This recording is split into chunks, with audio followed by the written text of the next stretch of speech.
யார் வஞ்சிக்கப்படுவார்கள்? வசனம் தெரியாதவர்கள் வஞ்சிக்கப்படுவார்கள். One who is ignorant of the word of God is a candidate for deception.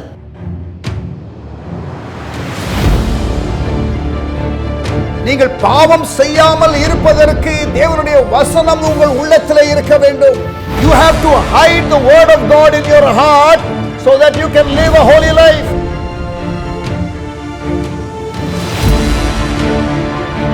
இரவும் பகலும் வசனத்தை தியானிக்கிறவர்கள் செய்வது எல்லாம் வாய்க்கும் என்று வேதம் சொல்லுகிறது.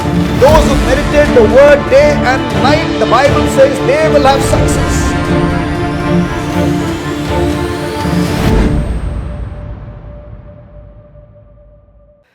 வாழ்வும் வசனமும் நிகழ்ச்சிக்கு அன்புடன் வரவேற்கின்றேன். கர்த்தர் உங்களை ஆசீர்வதிப்பாராக. ஆமென். ஆண்டுடைய பெரிதான கிருபையினால கடந்த 6 நாட்கள் ஒவ்வொரு நாள் இரவும் இந்த புரோகிராமை நாம் நடத்தி கொண்டு வருகிறோம். டெய்லி புரோகிராம் கன்சிஸ்டண்டாக நீங்கள் பார்க்கிறீர்கள். கர்த்தர் உங்களை ஆசீர்வதிப்பாராக. நேற்றைய தினத்தில் இயேசு செய்த 4 காரியங்களை நான் உங்களோடு கூட பேசினேன். அதே 4 காரியங்களை செய்வதற்காகத்தான் சீஷர்களும் தெரிந்து கொள்ளப்பட்டார்கள் என்று நான் சொன்னேன். நேரம் நமக்கு நெருக்கடியாக இருந்தபடினாலே சற்று வேகமாக நாம் ரஷ் பண்ணி போனோம். Let us look at the same passage again. மறுபடியுமாக மார்க் 1ஆம் அதிகாரம் எடுத்துக்கொள்ளுங்கள். மார்க் 1ஆம் அதிகாரம் 14ஆம் வசனம். தேவனுடைய ராஜ்யத்தின் சுவிசேஷத்தை இயேசு பிரசங்கித்தார். மார்க் 1:21. ஜெபாலயத்திலே போதகம் பண்ணினார். 22ஆம் வசனம். அந்த போதகத்தை குறித்து ஜனங்கள் ஆச்சரியப்பட்டார்கள். It was different from what they have been hearing before. 26ஆம் வசனம். அசுத்த ஆவிகள் மக்களை விட்டு புறப்பட்டு போகிறதை ஜனங்கள் கண்டார்கள். 27ஆம் வசனம். எல்லாரும் ஆச்சரியப்பட்டு போதகத்தை குறித்து ஆச்சரியப்பட்டார்கள் என்று 22ஆம் வசனம் சொல்லுகிறது. மார்க் 1:22. மார்க் 1:27 சொல்லுகிறது, இவர் அதிகாரத்தோட அதட்டுகிறார் பிசாசுகளை. 22ஆம் வசனத்திலையும் நீங்கள் பார்த்தால் அதிகாரமுடையவராய் போதிக்கிறார் என்று சொன்னார்கள். இங்கே இவருக்கு இருந்த அந்த அதிகாரம் பேய்களும் கீழ்ப்படுகிறதே. எல்லாரும் ஆச்சரியப்பட்டு இது என்ன, இந்த புதிய உபதேசம் எப்படிப்பட்டது? இவர் அதிகாரத்தோட அசுத்த ஆவிகளுக்கும் கட்டளையிடுகிறார். பிரியமானவர்களே, ஊழியக்காரர் ஒருவர் பிரசங்கம் பண்ணும் பொழுது அதிலே ஒரு அதிகாரம், அதாவது பர்சனாலிட்டியில் வருகிறதான அதிகாரம் அல்ல, அந்த ஸ்ட்ராங்காக பேசுகிற அந்த பர்சனாலிட்டியில் வருகிற காரியம் அல்ல, ஆனால் வசனத்திலே இருக்கிறதான அந்த அத்தாரிட்டியை அறிந்து கொண்டு தேவன் எனக்கு கொடுத்த செய்தி என்று ஒரு ஊழியக்காரன் தைரியமாய் தேவனிடத்திலிருந்து செய்தியை கேட்டு பேசும் பொழுது வருகிற அதிகாரம். நம்முடைய மிரட்டல்களுக்கு பேய் ஓடாது. தேவனுடைய அதிகாரத்திலே நாம் செய்யும் பொழுதுதான் பிசாசுகள் நடுங்கும். அதுக்கப்புறம் 31ஆம் வசனம். அங்கே பேதுருவுடைய மாமி சுகமாகிறார்கள். இதெல்லாம் நான் உங்களுக்கு நேற்று சொன்னேன். 34ஆம் வசனம். மார்க் 1:34. பலவிதமான வியாதிகளினாலே உபத்திரவப்பட்டிருந்த அநேகரை அவர் சொஸ்தமாக்கி, அநேக பிசாசுகளையும் துரத்தி விட்டார். So healing and deliverance. 35ஆம் வசனம். இதுவரைக்கும் எத்தனை பார்த்துருக்கிறோம்? ப்ரீச்சிங் டீச்சிங் ஒரே கேட்டகரியில் போட்டுருவோம். ப்ரீச்சிங் அண்ட் டீச்சிங், போதிக்கிற காரியம். அப்புறம் டெலிவரன்ஸ், பேய் ஓடுகிறது. அப்புறம் ஹீலிங், சுகம் உண்டாகிறது. 4வதாக இயேசு என்ன செய்தார்? 35ஆம் வசனம்.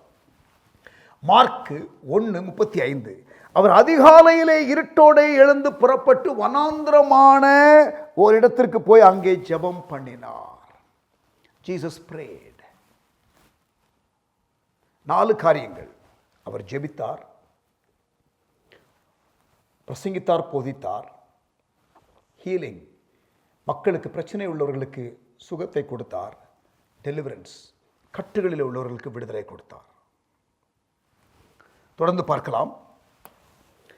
38ஆம் வசனம் அல்லது 36ஆம் வசனம். இப்போ இயேசு ஜெபம் பண்ண போயிட்டாரா? மக்கள்லாம் ஹீலிங் ஆகுறாங்களா?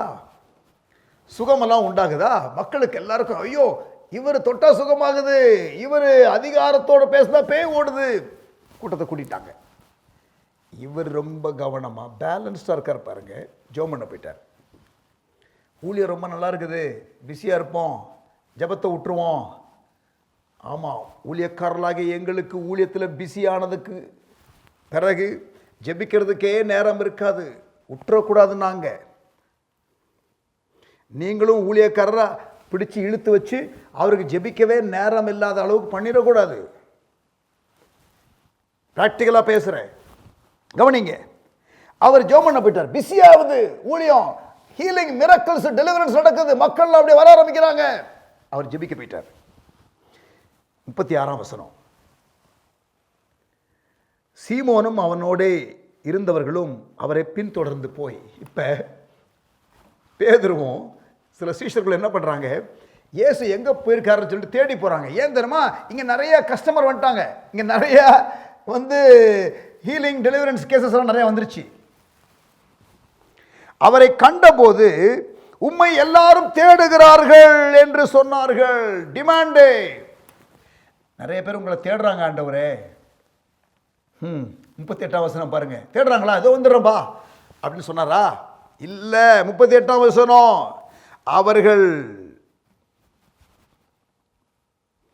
அவர்கிட்ட போய் கேட்ட உடனே அவர்களை அவர் நோக்கி, அடுத்த ஊர்களிலும் நான் பிரசங்கம் பண்ண வேண்டுமானால், கவனிங்க, அடுத்த ஊர்களிலும் நான் பிரசங்கம் பண்ணும் காரியம் இருக்கிறது, அவ்விடங்களுக்கு போவோம், வாருங்கள், கிளம்புங்க, நீங்களும் வாங்க, அடுத்த ஊரில் பிரசங்கம் பண்ணணும். சி, ஹீலிங்காக டெலிவரன்ஸுக்காக மக்கள் இங்கே கியூ கட்டி நிற்கிறாங்கன்னு சொல்ல வந்திருக்கிறாங்க. அவர் சொல்கிறாரு, நான் பிரசங்கம் பண்ணணும். Jesus was not led by needs of people. He was led by the Spirit of God, and he had a message to proclaim, and he was focused on that. கவனிங்க, அவ்விடங்களுக்கு போகும் வாருங்கள், இதற்காகவே புறப்பட்டு வந்தேன் என்று சொல்லி கலிலேயா நாடெங்கும் அவர்களுடைய ஜெபாலயங்களில் அவர் பிரசங்கம் பண்ணி கொண்டும் பிசாசுகளை துரத்தி கொண்டும். பிசாசுகளை துரத்த மாட்டேன்னு சொல்லலப்பா, நான் ஹீலிங் பண்ண மாட்டேன்னு சொல்லலப்பா, பிரசங்கம் பண்ணவே விட மாட்டீங்களேப்பா நீங்க.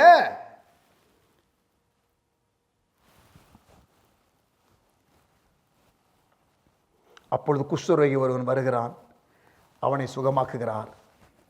குஷ்டரோகம் அவனை விட்டு நீங்கிற்று. சரியா? இப்போ அவர் எங்கே போயிட்டாரு? அந்த கலிலியா ரீஜனில் போயிட்டு, இங்கே மக்கள் தேடிட்டு இருக்கிறாங்கல்ல, திரும்பி வரல, ஒரு ரவுண்டு போயிட்டு வந்துட்டார். கொஞ்ச நாள் கழிச்சு திரும்பி வர்றாரு. எங்க? அந்த பழைய ஊருக்கு. 2ஆம் அதிகாரத்துக்கு வந்துருங்க, சாப்டர் 2. சில நாட்களுக்கு பின்பு அவர் மறுபடியும் கப்பர்நகூமுக்கு வந்தார். அவர் வீட்டில் இருக்கிறார் என்று ஜனங்கள் கேள்விப்பட்டு, ஐயோ வந்திருக்காரு இயேசு, ரொம்ப நாளா இப்ப இல்ல ஊர்ல, வந்திருக்காரு, பிரீச்சர் இஸ் கம், அண்ணன் வந்திருக்கிறாங்க, தலையை கொடுப்போம் போயிட்டு. புரியுதா உங்களுக்கு? கியூ கட்டி நிப்போம், வந்துட்டாங்க. சில நாட்களுக்கு பின்பு அவர் மறுபடியும் கப்பர்நகூமுக்கு போனார். நான் சொல்றது உங்களுக்கு புரியுதுன்னு நினைக்கிறேன். அவர் வீட்டில் இருக்கிறார் என்று ஜனங்கள் கேள்விப்பட்டு உடனே வாசலுக்கு முன்னும் நிற்க இடம் போகாதபடிக்கு அநேகர் கூடி வந்தார்கள். இப்ப வந்து ஆண்டவருடைய அந்த கீர்த்தி பரவி இருக்கிறது. இவர் ஜோமண்ணா ஹீலிங் ஆகுது, இவர் அதட்னா பேய் போகுது, மக்கள் நீட்ஸோடு இருக்கிறாங்க, வந்துட்டாங்க எல்லாரும். அவர்களுக்கு வசனத்தை போதித்தார். I like it. வந்தாங்க, அவர்களுக்கு வசனத்தை போதித்தார். வசனம். இந்த ப்ரோக்ராமினுடைய பேர் வாழ்வும் வசனமும். word of God. See, Jesus was giving importance for the preaching of the word of God. அவர்களுக்கு வசனத்தை போதித்தார். ஆனா நம்ம ஆளுங்க என்ன பண்ணாங்க தெரியுமா? கவனிங்க. அப்பொழுது 4 பேர் ஒரு திமிர்வாதக்காரனை சுமந்து கொண்டு அவரிடத்தில் வந்தார்கள். 4 பேர் ஒரு திமிர்வாதக்காரனை தூக்கி கொண்டு வருகிறார்கள். ஜன கூட்டத்தின் நிமித்தம் அவருக்கு சமீபமாய் சேரக்கூடாமல் அவ்வளவு கூட்டம். அவர் இருந்த வீட்டின் மேற்கூரையை பிரித்து திறப்பாக்கி திமிர்வாதக்காரனை என்ன பண்றாங்க? அப்படி உள்ள இறக்குறாங்க. இயேசுனுடைய பிரசங்கத்தை டிஸ்டர்ப் பண்ணி உள்ள ஹீலிங்காக ஒரு ஆளை வந்து இறக்குறாங்க பாருங்க. எப்போ முடிப்பார் அண்ணன்? எப்போ ஜெபம் பண்ணுவார் வியாதிகளுக்காக? கேட்குறீங்களா இல்லையா? கேட்குறீங்களா இல்லையா? கூட்டத்தில் அப்படி மக்கள் கேட்குறாங்களா இல்லையா? சிலர் பிரசங்கத்துக்கே வரமாட்டாங்க. எப்போ ஜெபம் பண்ணுவார்? லாஸ்ட்டில். சரி, எத்தனை மணிக்கு? அது ஒரு ஃபாஸ்டிங் ப்ரேயர் 3 மணிக்கு. எப்போ? அது 3 மணிக்கு முடிஞ்ச பிறகு. சரி, நான் ஒரு 3 மணிக்கு வர்றேன். வசனத்தை கேட்கணும் பிரதர், அப்பதான் விசுவாசம் வரும்.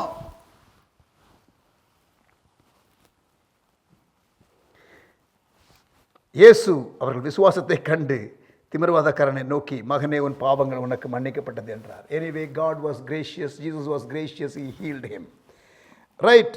அப்புறம் பாருங்க 13ஆம் வசனம், மார்க் 2:13. அவர் மறுபடியும் புறப்பட்டு கடல் அருகே போனார். அப்பொழுது ஜனங்கள் எல்லாரும் அவரிடத்திலே வந்தார்கள். கிரவுடு.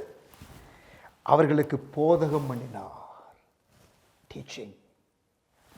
இப்ப இதுதான் இயேசுனுடைய ஊழியம். This is Jesus ministry.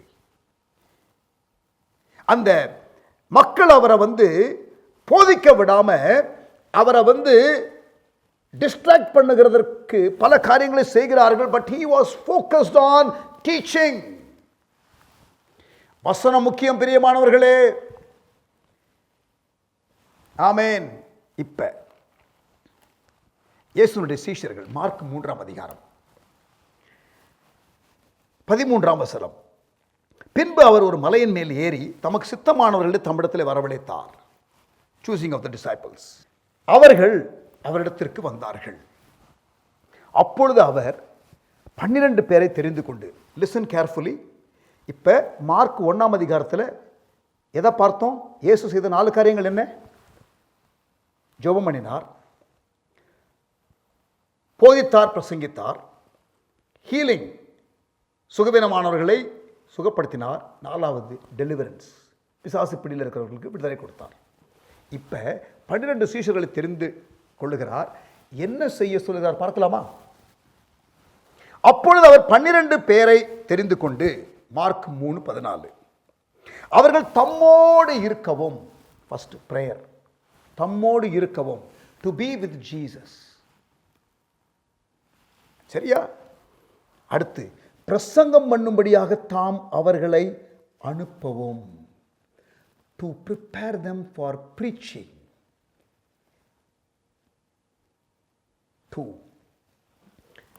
வசனம் 15, வியாதிகளை குணமாக்கி பிசாசுகளை துரத்தும்படி, வியாதிகளை குணமாக்கி ஹீலிங், பிசாசுகளை துரத்தும்படி அவர்கள் அதிகாரம் உடையவர்களாய் இருக்கவும் அவர்களை ஏற்படுத்தினார். எதற்காக ஏற்படுத்தினார்? லீடர்ஸை, டிசைபிள்ஸை, அப்போஸ்தலர்ஸை இந்த 4 காரியங்களுக்காக ஏற்படுத்தினார். எந்த 4 காரியத்தை இயேசு செய்தாரோ அந்த 4 காரியங்களுக்காக இவர்களை ஏற்படுத்தினார். சரி, நல்லா கவனிங்க. மத்தேயு 4ஆம் அதிகாரம் 23ஆம் வசனத்திலிருந்து நான் சொல்லுகிறதை இப்ப நன்றாக கவனிக்க வேண்டும். மத்தேயு 4ஆம் அதிகாரம் 23ஆம் வசனத்திலிருந்து மத்தேயு 9ஆம் அதிகாரம் 35ஆம் வசனம் வரை. Matthew chapter 4 verse 23 to Matthew chapter 9 verse 35. இது வந்து Jesus first phase of ministry, இயேசுனுடைய ஃபர்ஸ்ட் ஃபேஸ் ஆஃப் மினிஸ்ட்ரி. இதில் சீஷர்கள் கூட இருந்தார்கள், அவர் செய்கிறதை பார்த்தார்கள். Jesus did, they saw. இதை குறித்து நான் உங்களுக்கு பிறகு லைஃப் அண்ட் ட்ரூத் பிரின்சிபல் நான் உங்களுக்கு ஐ வில் எக்ஸ்பிளைன். அது வெரி வெரி இம்பார்ட்டன்ட்டு. நம்ம லேர்னிங் வந்து லைஃப்ல இருந்து லேர்ன் பண்ணுகிறது very important, along with the word of God. நமக்கு சொல்லிக் கொடுக்கிறவர்களுடைய லைஃபும் முக்கியம். நீங்களும் மற்றவர்களுக்கு போதிக்கும் பொழுது உங்கள் லைஃப் முக்கியம். லைஃப் அண்ட் ட்ரூத் டிரான்ஸ்ஃபர் என்ற ஒரு பவர்ஃபுல் டைனாமிக்கை I will try to teach tomorrow, God willing. Amen, hallelujah. கவனிங்க, அவர் என்ன பண்ணினார்? மத்தேயு 4:23 மத்தேயு 9:35 வரைக்கும் இயேசுனுடைய ஃபர்ஸ்ட் ஃபேஸ் ஆஃப் மினிஸ்ட்ரி. இதிலே சீஷர்கள் கூட இருந்தார்கள். அதற்கு பிறகு இப்ப திரளான ஜனங்கள் மேய்ப்பனில்லாத ஆடுகளைப் போல தொய்ந்து போனவர்களாக சிதறப்பட்டவர்களாக இருக்கிறதை கண்டு மனதுருகி, ஊழியம் நிறைய இருக்கு, மிஷன் நிறைய இருக்கு, ஆகவே ஜீசஸ் இஸ் சேஞ்சிங் கியர், ஊழியத்தினுடைய கியர் மாத்துறாரு. சீஷர்கள் கூட இருந்தாங்களே எவ்வளவு நாள், இப்போ நீங்க போங்கப்பா. இப்போ கவனிங்க, மேத்யூ 10. அப்பொழுது அவர் தம்முடைய 12 சீஷர்களையும் தம்மிடத்தில் வரவழைத்து, எதற்காக கூப்பிட்டாரு? மார்க் 3:14-15. இப்பொழுது கவனிங்க, அசுத்தாவைகளை துரத்தவும் 4:1, சகல வியாதிகளையும் சகல நோய்களையும் நீக்கவும் 2. 7ஆம் வசனம், மேத்யூ 10:37, போகையில் பரலோக ராஜ்யம் சமீபித்திருக்கிறது என்று பிரசங்கியுங்கள்.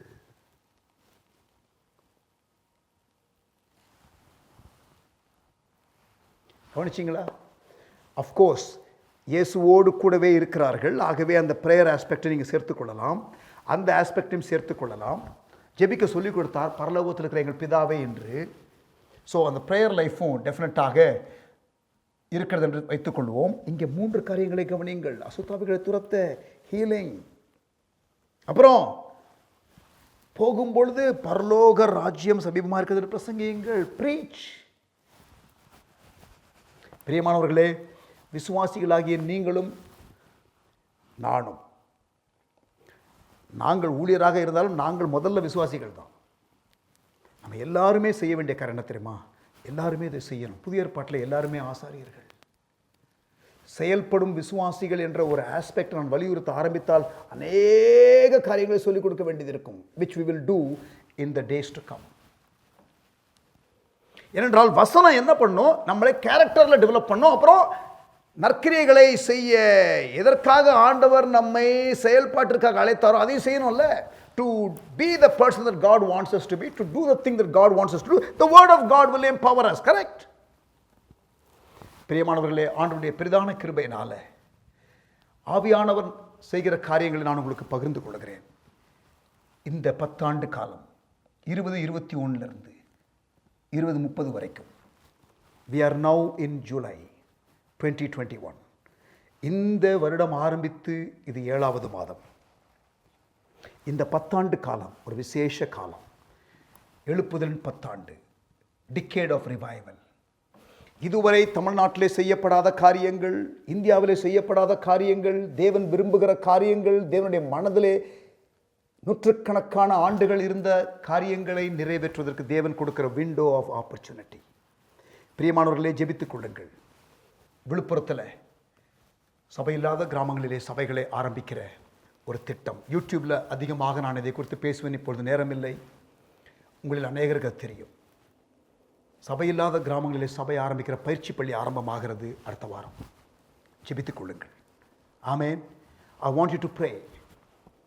தமிழ்நாட்டில் சபையில்லாத கிராமங்களிலே சபைகளை ஆரம்பிக்கிற ஒரு பாரத்தை, தரிசனத்தை ஆண்டவர் கொடுத்திருக்கிறார்.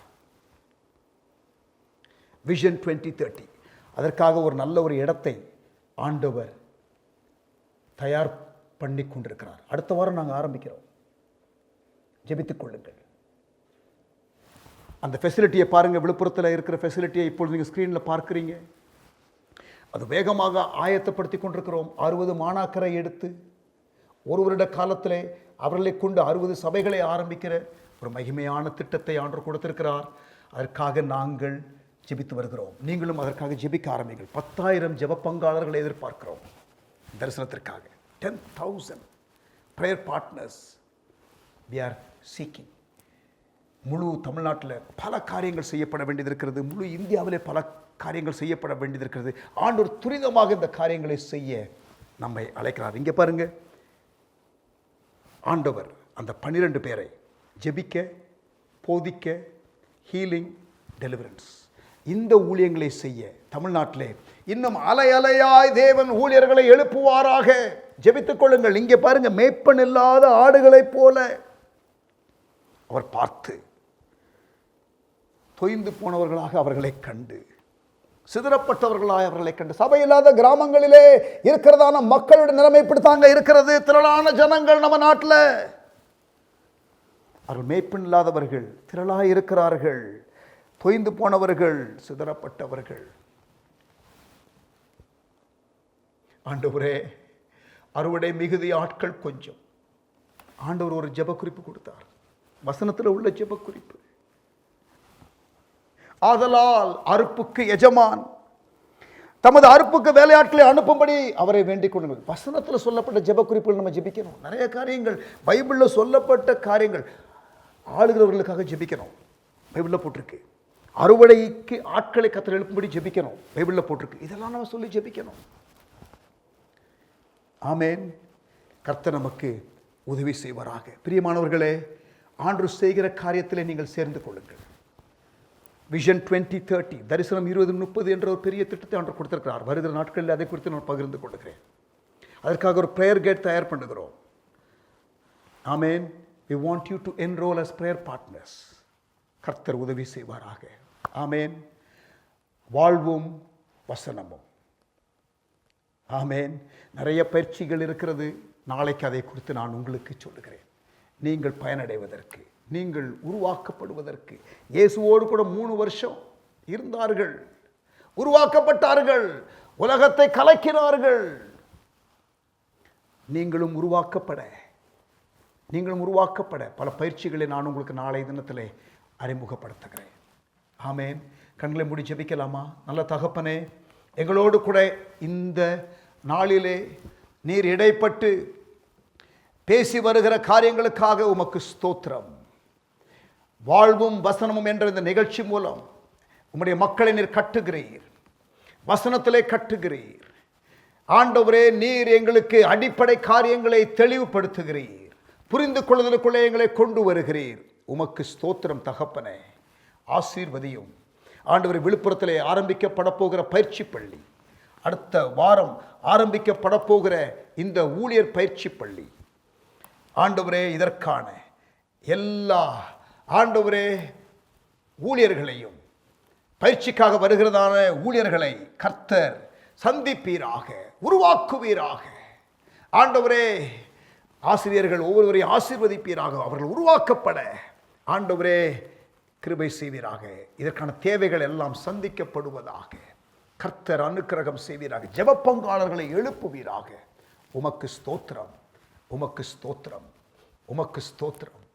ஆண்டவரே, நீர் எங்களை உருவாக்கி கொண்டு இருக்கிறீர் உம்முடைய ஊழியத்திற்காக. வசனம் எதற்காக? உம்மை போல மாறுவதற்காக, நீர் சொன்ன காரியத்தை செய்வதற்காக. செயல்படும் விசுவாசிகளாக இருக்க உதவி செய்யும். இயேசுவின் நாமத்தில் ஜெபிக்கிறோம் நல்ல பிதாவே. ஆமென்.